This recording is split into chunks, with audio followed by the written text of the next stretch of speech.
Okay, and our next speaker, it is my pleasure to introduce, is Harrison Kirkwood. He was born with severe type 2 bilateral Peters Anomaly, the same condition that my daughter, who sang earlier, has. Whilst corneal transplantation provided some functional vision into his teenage years, retinal detachments and other complications meant all functional vision was lost. Harrison enjoys being involved in the community, spending time with friends and family. He has a keen interest in disability advocacy and has sat on various committees from local to national level. Harrison's using his lived experience with disability in his role with local government to advocate for improved understanding and acceptance of people with a disability. Harrison will share an overview of his life, including educational and employment experiences, with life lessons with you all. Thank you, Harrison. Come on over here. And the microphone is just there. Yeah, there. So if you come slightly to your left, then you're all good. Is this good? Thank you. Thanks, Michael, for that kind introduction. Well, hello, everyone. It's great to be here with an affinity to know and share more about life with impaired vision. I look forward to rekindling old connections and making new ones throughout the day. I'd just like to thank Emma Common for asking me to speak today. It's greatly appreciated. I hope just to share some of my life journey, experiences in education and employment, and perhaps let you take away some advice on navigating life with impaired vision. So my family has a farming and agricultural background, with a family business coming down through the generations over the last 100 years. I grew up with a rural lifestyle, living on acreage in the Singleton Shire and the Hunter Valley, experiencing the outdoor Australian life from farm animals to motorbikes. My older siblings and I were raised in a loving and nurturing environment, being instilled with good values, a do your best approach, and having compassion for humankind. When I arrived into the family, my dad was busy running the family business. Meanwhile, my mum was at home raising 4 active boys, having her own severe vision impairment. My older siblings were born healthy and fully sighted, so it was a bit of a shock when I came along and it was discovered I too had severe vision impairment. Doctors were not aware my mum's condition was genetic and there had been no family history. So finding out the journey was starting over again with me taking on the sighted world was a bit upsetting and confronting. It was noticed within a few months after my birth that something probably wasn't quite right and I wasn't seeing so well. Concerns were followed with a referral to an ophthalmologist at Newcastle who identified a serious issue at play. A further investigation in Sydney revealed a diagnosis of Peters Anomaly. Corneal transplantation in the early years gifted some functional vision, vision that allowed me to be a child and support my day-to-day functioning through object identification and location, for example, and just connect with the world around me.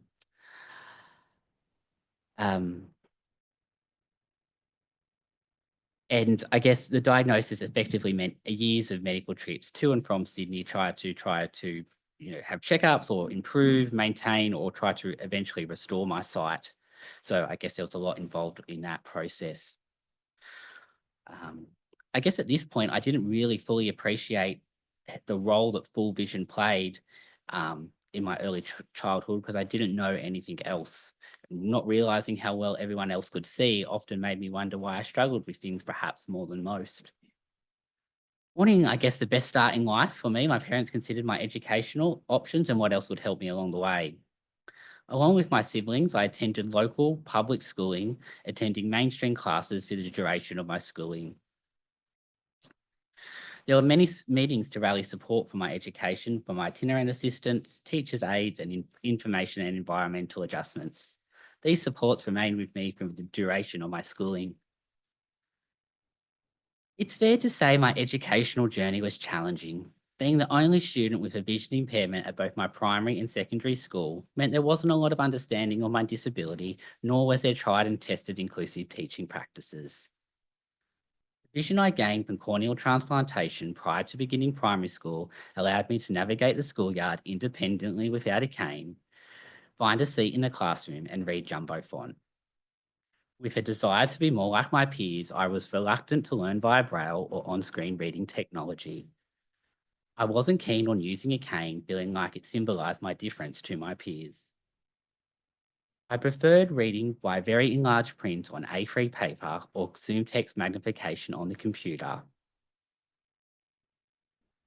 I was more comfortable and secure when I had a support teacher by my side, helping me along the way. My older self knows now that reading by such enlarged font that only allowed for about a dozen or less words on the page was probably pretty impractical and time consuming. About a year, I guess, prior to the commencement of my senior schooling, my vision took a sharp decline due to corneal rejection, retinal detachments, glaucoma, and the works, eventually meaning all my vision would be lost, where today I can no longer detect light. This added additional stress to my education, being on the lead up to academic performance with the HSC. I wasn't an advanced text-to-speech user or a proficient Braille reader. And the decline of my vision at an important time of schooling meant I required a lot of help from home and school to complete and manage the HSC, which I was very fortunate to receive. The theme of reading proficiency and information access in all of its modalities also influenced post-schooling experiences. After finishing school, I had a couple of goes at trying part-time university, but struggled with the quantity of information required to be waved through, getting around without assistance, and being more generally independent. I reevaluated my options and set some new goals, deciding to undertake some TAFE courses which were more manageable and therefore more enjoyable. This included a certificate in community services through to a diploma in remedial massage, along with a diploma in leadership and business management. All of these experiences have required me to advocate for my rights, needs, and more equal opportunity. One such example is diplomatically explaining to adult tutors in my adult learning experiences about how support provisions and adjustments would increase a level playing field as much as possible and not give me an unfair advantage as many expected. Others included pointing out to, I guess, the tutor or teaching staff about how I miss out on incidental visual references during presentations and demonstrations, meaning I mightn't catch on to the message being taught. This also extended to creating an awareness that not all students with disability, including those who are blind, are not all the same and may have varying needs. Advocacy has been a part of my adult working life, both voluntary and paid. I've had the opportunity to sit on a variety of advisory committees from local to national level. These opportunities have unfolded in the sequence you would perhaps not expect. Not long after finishing school, a local youth worker encouraged me to apply for a position on the New South Wales Youth Advisory Council. After giving it some consideration, I decided to apply and was fortunate to be a successful applicant. The purpose of the committee was to advocate for young people in New South Wales due to the cross-sector experience from committee membership. The committee involved attending regular meetings, on average, maybe every 6 weeks, not so far from here in Strawberry Hills. Being some distance from home, unfamiliar with the environment, and I guess limited in my mobility, to name a few, meant that it was quite helpful for a support worker to accompany me on these trips. And there was often consecutive days of meetings and other engagements attached to the committee responsibilities, meaning there was, I guess, a few days away from home and needing to stay overnight.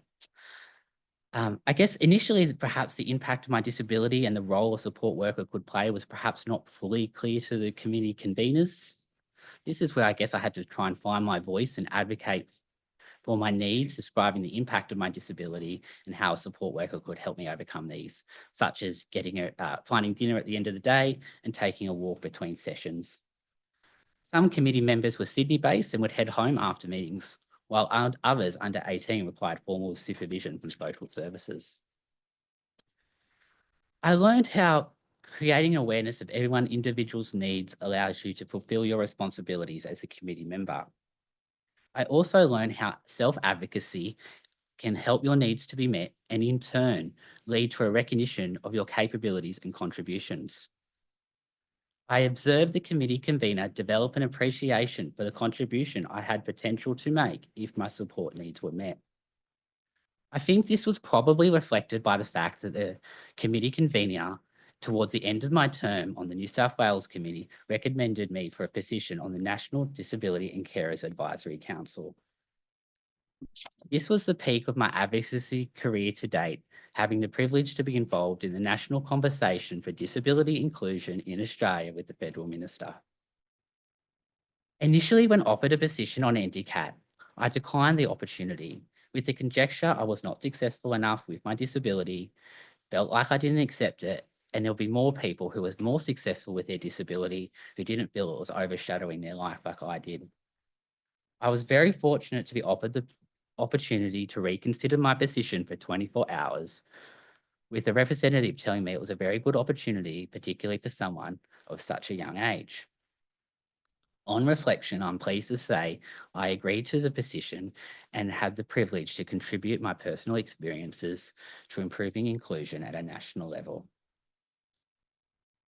Again, I recruited a family member or support worker to travel with me, and none of us were too upset to be jet setting it at the taxpayer's courtesy.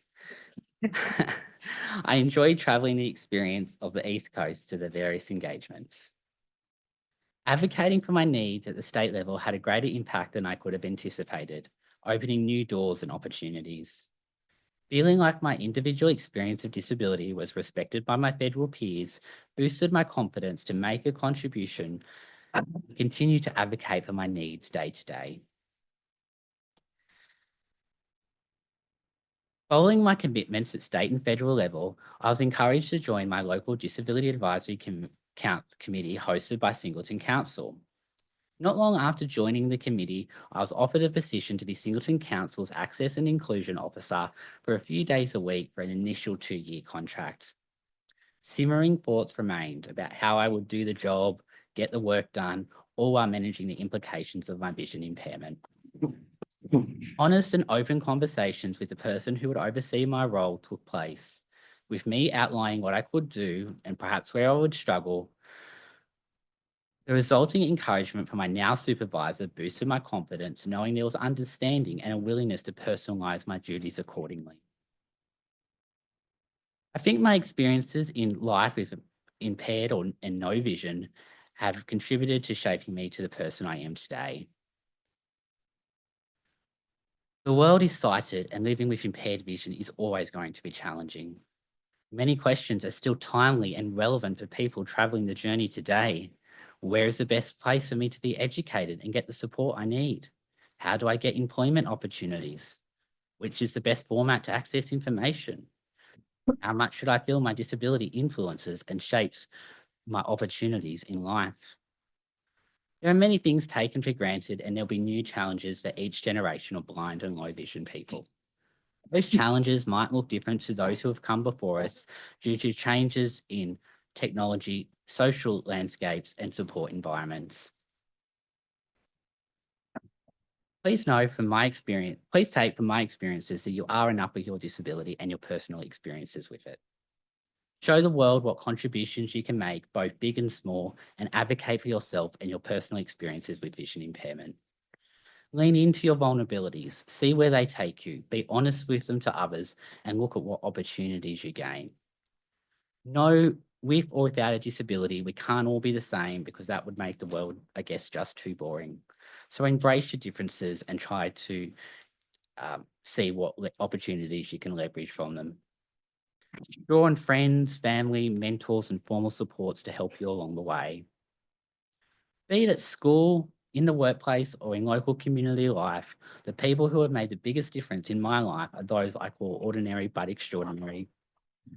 These people value social justice, acknowledge the impact of your impairment, and are dedicated and passionate to helping you along the way. They don't always have specific qualifications or prior experience, rather a willingness to learn and regard for humankind as a whole. Surround yourself with these type of people and be one yourself. Work towards your dreams and know you can be chasing more than one at once. You may be eager for medical advancements to reduce the impact of your disability, and that's quite okay. In the meantime, do your best. Focus on what you can do. Embrace opportunities. Lean into your vulnerabilities. Leverage your differences and inspire others to be ordinary but extraordinary for a more just world. Thank you.